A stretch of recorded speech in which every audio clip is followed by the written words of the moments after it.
Bom dia, boa tarde, boa noite, boa madrugada, boa qualquer hora.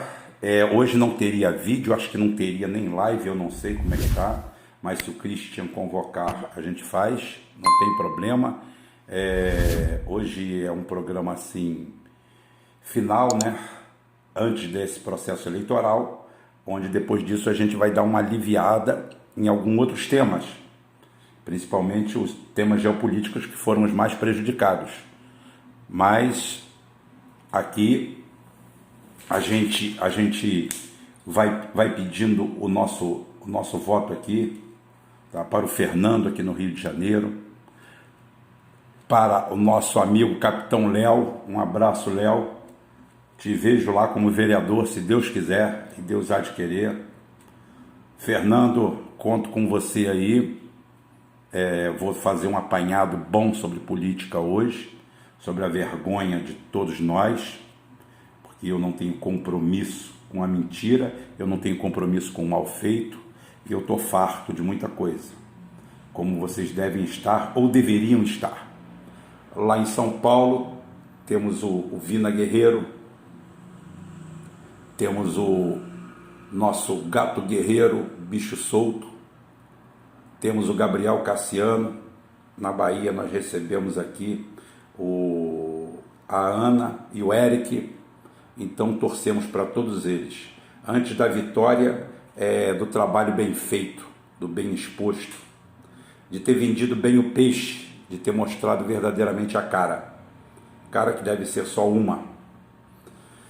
E antes de eu entrar aqui nos temas, às vezes ontem eu li um negócio aqui que eu fiquei muito envaidecido. Foi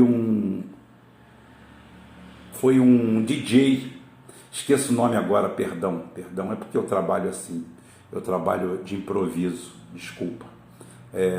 Mas ele falou que às vezes dá a impressão que eu vou me enrolar, que não vai sair nada, e acaba saindo.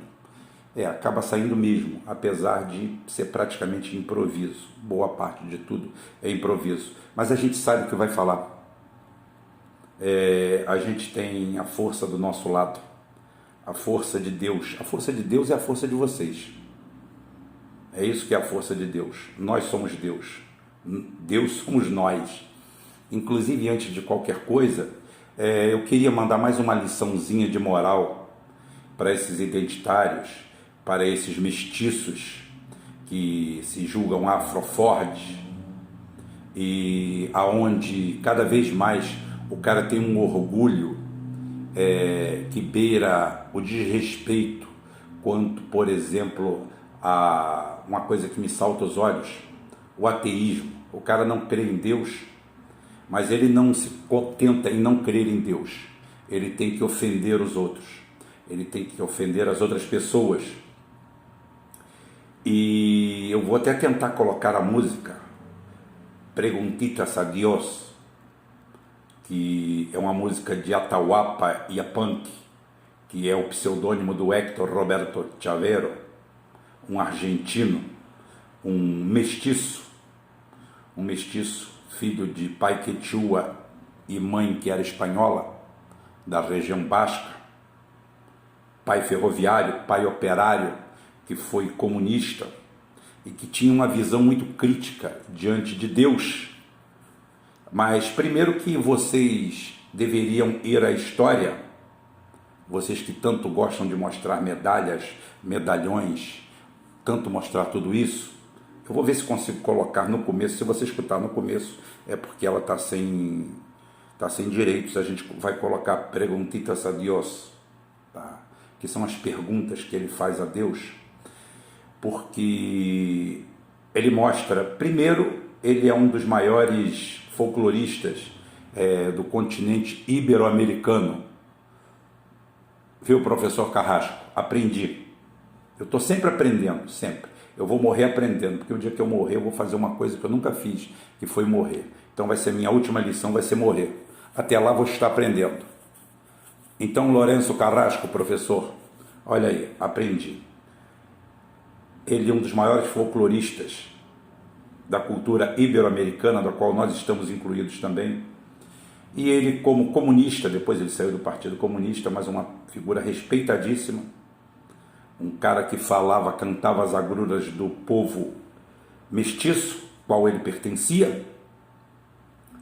E uma vez questionado sobre Deus, um bispo, um padre, pergunta ao Héctor, ao Atahualpa e o Punk, inclusive o Atahualpa é o último líder, né, do povo Inca, e o Punk é um dos grandes, dois impérios antes, um império antes, mais ou menos isso, só para constar. Tá? Um é em homenagem a um e outro é em homenagem a outro. Então, esse padre ou bispo chega para ele e pergunta se ele crê em Deus. Tá? E ele, com toda a sapiência, com toda a filosofia de quem foi formado pela vida, porque é a vida que forma os filósofos, e não uma escolinha para dar uma graduação. O cara pode se graduar em filosofia. Ser filósofo, o cara vai ter que aprender na vida. Não existe escola de craque. Pelé, Maradona, Messi, nenhum desses aprendeu na escola. Nem o nosso Neymar aqui, Cai, mas tem talento. E como outros muitos, Rivelino, Zico, outros não aprenderam na escola. Não tem carteirinha de craque, como também não tem carteirinha para filósofo. Então ele, dentro da sua filosofia, da sua humildade, ele sabia que existiam pessoas religiosas, e que pessoas religiosas, mesmo ele não tendo uma fé em Deus clara, merecem respeito. E ele olha para o bispo, olha para o pastor, olha para o padre, olha para o cara que pergunta a ele se ele não crê em Deus. Ele responde e fala que o questionamento dele é um pouquinho maior. Ele queria saber se Deus acreditava nele. Então, essa é a figura de um filósofo, essa é a figura de alguém que questiona alguma coisa, mas tem respeito pelo pensamento alheio. Eu falo isso porque muitas vezes as pessoas também me veem como uma pessoa grossa, arrogante, prepotente, e não é nada disso. Nas lives as pessoas veem. Eu converso, discuto, brinco, peço desculpa, falo que errei, não tem problema nenhum. Agora, eu não vou tratar bem ninguém que entra dentro do meu espaço me chamando de idiota, de imbecil, de analfabeto, de todo esse tipo de coisa, essa valentia provocada pelos teclados. O valente dos teclados. Eu já vi de tudo, né? E agora a gente vê o valente dos teclados. Bem, dito isto, vamos um assunto sério, seríssimo, ao qual nós somos vítimas todos os anos, dos criminosos perfeitos. Tenho muito mais assunto para falar, mas eu quero falar nesse, porque é pertinente para as duas principais eleições que se desenvolvem no Brasil, que é a do Rio e de São Paulo. Não por serem só as duas maiores cidades, é pelo imbróglio que as envolve e as características que envolvem as mesmas. Nós temos em São Paulo 4 candidatos, né? O Bruno Covas, Russomano, 5, né? Ainda tem o Tato, do PT, tem o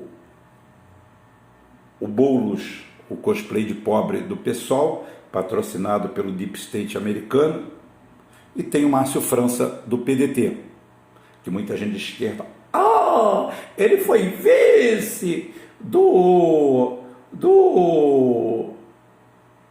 ele foi vice do Alckmin, e o Lula abraçou o Maluf e foi lá pedir o apoio do Maluf, e na época eu dei a razão para o Lula. Então baixa a bolinha, cala sua boquinha, fica na suazinha. E vem a do Rubão, que o Rubão, desde que começou a eleição, estava lá atrás meu amigo Márcio França, que eu muito admiro e não conheço, infelizmente. Ele vai ter que vir aqui depois da eleição. Ele vai ter que vir. Antônio Neto e Gabriel Cassiano. Eu quero o Márcio França aqui. Ganhando ou perdendo, não importa. Para mim, ele já é um vencedor. E eu falei que o Márcio França estava no segundo turno. E o que aconteceu? A mídia em conluio com os institutos de pesquisa e em conluio com os poderosos, com os agentes ocultos, aquelas figuras ocultas que o Jânio Quadro falava naquela época, é que nós temos as forças ocultas. E as forças ocultas existem. Tá? As forças ocultas existem. Elas estão com malas de dinheiro e, como eu falei, a nossa mídia, se deixar, ela publica até a verdade. É só pagar para isso. Pague que esses repórteres, esses jornalistas, são todos assim? Não, mas uma boa parte são. Está aí a farsa do Boulos, a farsa do Russomano, tá? A farsa que beneficiou o Bruno Covas e a farsa em cima, tendo como principal vítima meu amigo de longa data que não conheço, Márcio França. Eu tenho verdadeira... Hoje eu estou assim, eu não sou muito de ficar olhando para homem, não sou, e de ficar admirando, mas o Márcio França, a firmeza que ele tem nos debates, a qualidade que ele tem nos debates é uma coisa assim, que espanta, e chama atenção. E represaram ele lá embaixo e deixaram ele lá com 7, 8% e ficaram botando fermento no Boulos, bastante fermento no Boulos, fizeram o cavalo paraguaio e eu aqui humildemente desse espaço. Que eu já falei, eu não faço esse meu programa para ter 50 mil visualizações. Se tiver, ótimo, seria maravilhoso, porque seriam 50 mil pessoas que pensam. Porque o que eu falo é para pensar mesmo. Nisso aqui não adianta você tentar pegar a humildade do meu lado, porque você não vai pegar, não. Eu não estou aqui para fazer a vontade e a graça de ninguém. Não estou fazendo clickbait, não estou seguindo aqui o latissenso, o senso comum de uma pseudo-esquerda. Acabei de falar agora com o Atahualpa Yupanqui, o que eu penso dessa esquerda identitária, dessa gente idiota. Então não estou aqui para massagear o ego de ninguém, nem vender craque político. Eu estou aqui para falar a verdade. Quando Bolsonaro foi a São Paulo, se abraçou com o Russomano, disse que ele era o seu candidato, o Russomano liderava com folga todas as pesquisas mostradas. E eu falei assim, Bolsonaro apoia Russomano e vai quebrar a cara. E está aí. Enquanto isso, o grande establishment, as grandes forças ocultas de São Paulo se aglomeram ao lado do Bruno Covas, fazendo o que tem que ser feito, insuflando e mantendo ao máximo insuflada a figura do Boulos, segurando ao máximo, tá? Lá em cima o Russomano, cavalo paraguaio com queda já prevista, e mantendo o nosso amigo Márcio França engessado. E eu em nenhum momento deixei de falar. Ganhou, vai para o segundo turno. Alguém pode chegar aqui e falar assim, Rubem, você falava que o Trump ia ganhar, mas o Trump ganhou a eleição nos Estados Unidos. Não estou falando da fraude, não. Ele ganhou, ele implodiu o sistema americano. O sistema americano botava ele com 25, 30% de perda. Ele seria a maior lavada. E, no entanto, olha o imbróglio que está dando. Os republicanos aumentaram sua participação na Câmara dos Deputados, aumentaram a sua vantagem no Senado, tem o Supremo na mão e ele não entregou a rapadura. Está sob júdice até dia 14, quando efetivamente o Colégio Eleitoral americano se reúne e vem dizer, então continuo tranquilo em relação às minhas previsões. Tá? Tranquilo. Ele vai ser o presidente? Provavelmente não. O establishment não vai deixar. Mas o vaso já rachou. Quem é olheiro aqui sabe. Entrou vento frio, o vaso racha. E vaso rachado não emenda mais. Então voltamos para aqui. A quadrilha, a farsa das pesquisas, manteve artificialmente o Boulos lá em cima, todo mundo, e engessaram o Márcio França. Só que Eles fazem isso como método. Tipo, eu contratei o cara, ele vai falar assim, olha só, bicho, quando chegar no final, eu vou ter que começar a falar a verdade. Porque se eu continuar a mentir, como é que eu vou me vender na próxima eleição? Como é que eu vou me prostituir? Eu tenho que passar por uma garota direita difícil. É isso que é, porque ele se vende, o Instituto de Pesquisa se vende como uma prostituta de luxo, como uma garota, como uma acompanhante, como alguém que se apaixonou pelo cara. Mas na realidade não passa de puta, reles e vulgar. E é isso que nós vimos lá em São Paulo, a olhos vistos, como fazem sempre. E aqui no Rio de Janeiro não é diferente. Tentam segurar o Marcelo Crivella para dar a vitória ao Eduardo Paes. Não tenho antipatia pelo Eduardo Paes, mas há uma manipulação. Há uma manipulação, um engessamento da Marta Rocha. Por quê? Porque a Marta Rocha tem chance de ganhar do Eduardo Paes no segundo turno. É uma disputa feia, mas tem chance de ganhar. É uma ameaça. Já ir com o Marcelo Crivella para o segundo turno é a mesma coisa que bater em criança ou ganhar do Vasco hoje em dia. Desculpa, gente, não resisti. Tá? Então é o seguinte, ou do Flamengo, né? O Flamengo está perdendo tudo também. Puta que pariu, com aquele timaço. Mas brincadeira de futebol à parte. O que que acontece? Eles começam a se adequar à realidade. A realidade não, ainda não é a realidade, mas nesse meio tempo eles insuflaram e colocaram o Bruno Covas lá na frente, como botaram o Eduardo Paes aqui no Rio de Janeiro lá na frente. Teve até gente que me falou assim, por que aqui eles não botaram então o Márcio França liderando e depois começaram a derrubar ele? Falei, porque se eles colocassem o Márcio França liderando, em 2 meses o Márcio França ia ganhar no primeiro turno. Eles não são loucos. Você pensa que eles são burros, essa quadrilha? São uma gangue altamente azeitada. A solução para isso seria a proibição de divulgação de pesquisas em todos os níveis. Os partidos podem fazer, mas não podem divulgar. Que façam, que procurem as suas orientações, que procurem os seus caminhos, mas essa indústria tem que acabar. Não tem como a gente manter essa indústria mais. É uma coisa absurda. Esse caso de São Paulo é público e notório. Só para dar um dado para vocês, dado técnico, os paulistas têm em média 16% dos paulistas têm nível superior, dos eleitores paulistas, têm nível superior, 16%. E o Boulos tem a sua melhor participação na sua faixa, porque a pesquisa é feita assim, é por classe salarial, por faixa educacional, por raça, por tudo, é um leque. E ali sim, você consegue fazer um apanhado, pegar 1.000, 1.500 pessoas e saber mais ou menos quanto que vai levar no Brasil. Então dá para fazer isso aí. Isso aí é uma base científica. Dá para errar? Erra-se pouco, fazendo com critério e método, mas não é o caso. Ou seja, se 16% das pessoas têm nível universitário, tá? De 1.000 entrevistados, 160 poderiam ter nível universitário. Não pode passar disso. É assim que funciona. Na planilha lá, por isso que muitas vezes a pessoa é entrevistada na rua, o cara fala assim, o cara não me entrevistou do lado. Fala assim, porque ele já entrevistou quem estava do seu lado. Ele não tem que sair entrevistando as pessoas na rua.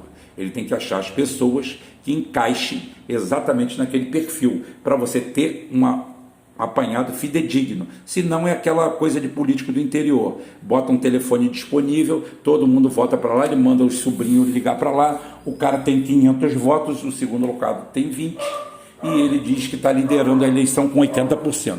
Abre as urnas, ele perde por 80%. Por quê? Porque aquilo ali não tem nada científico.